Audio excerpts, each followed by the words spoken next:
Before I get hacked, please donate and subscribe. He needs to be paid. Patrice Dutil is a professor of history, but he's not just a professor. He brings history to life.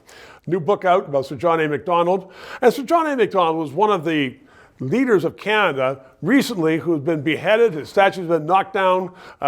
His name is on buildings at Queen's University and is removed by what I used to say some gutless administrators. So how do we deal with people who want to destroy our culture?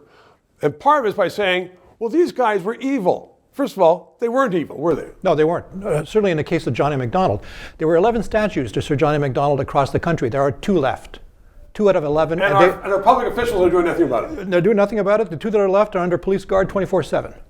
So this is shocking. And it comes out of a complete misunderstanding of Sir John A Macdonald, a complete and utter neglect of his history, of what he achieved, and of the goodwill, I would argue, that Sir John A Macdonald manifested through most of his career. He evolved, he changed, he matured. He had a deeper appreciation of what was being accomplished here in Canada, and he responded accordingly. We need to respect that. Well, we need to respect that. And for people to say, well, he was evil, this is not fair. But I read recently where there's a report when Queen Elizabeth was in British Columbia many years ago, there's a story out, it's still being repeated, that she took 10 young children and spirited them away. And yet there are thousands of people who believe that. Why is that? Because we don't understand our history, because we don't study our history, because we do not ask our students, we do not ask our kids to learn Canadian history. But educators at your university, Metropolitan, they pulled down Ryerson. They changed it from Ryerson, who was not an evil man either. So when it's happening with educators, if you can't trust educators, who can you trust? Well, we certainly can't trust our politicians, can we? No. They should not be making decisions on things like that. They should be referring to special commissions with real experts so that they can get sober advice. They have systematically refused to do that. But when you say experts, and that experts have a bad name, and I give them a bad name too, because it's always in the mainstream media.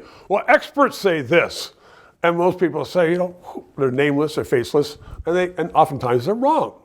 But there's no a doubt difference about with history, though, because it's a fact. I'm not going to deny that there's a range of views in history, but a properly conducted commission of people who know their stuff, I'm sure could achieve a compromise.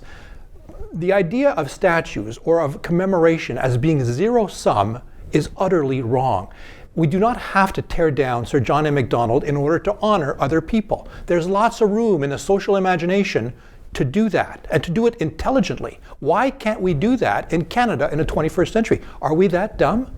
Well, some people are that dumb, and we've spent millions and millions to change street names all across Canada, but you have just taught us a lesson. So Patrice, thank you very much, and thanks for writing that book. Thank you. 3 minutes. To those of you who have subscribed and donated, a heartfelt thank you. You're keeping us on the air. If you're watching and you haven't, please try to do so, because 4 years ago, we started this show because there needed to be independent analysis. Now more than ever, with the Online Harms Act, once that gets into law, it's been passed once by the House, there are going to be hundreds of bureaucrats censoring the news in Canada, censoring this show. We need to keep it on the air. Thanks for your support.